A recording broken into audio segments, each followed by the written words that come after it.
পৃথিবীর ইতিহাসে যদি এখনো কোনো জাতি থেকে থাকে যারা আমাদের প্রাচীন পূর্বপুরুষদের মতোই জীবনযাপন করে, তারা হলো আফ্রিকার হাদজা উপজাতি। তারা বসবাস করে উত্তর তানজানিয়া লেক ইয়াসির আশেপাশে এবং ধারণা করা হয় তারা এখানে 50,000 বছরেরও বেশি সময় ধরে টিকে আছে প্রকৃতির নিয়মে। তারা এখনো ধনুক আর তীর দিয়ে প্রতিদিন খাবার শিকার করে বেঁচে থাকে।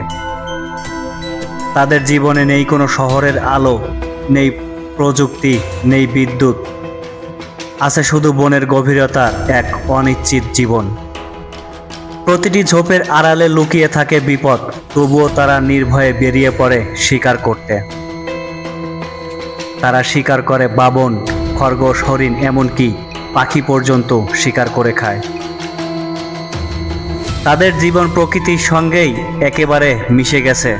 তারা খায় কাদা মেশানো পানি, পোকা মেশানো মধু, এমনকি মলমূত্র লেগে থাকা প্রাণীর মাংস, কারণ তাদের কাছে বেঁচে থাকাই একমাত্র লড়াই।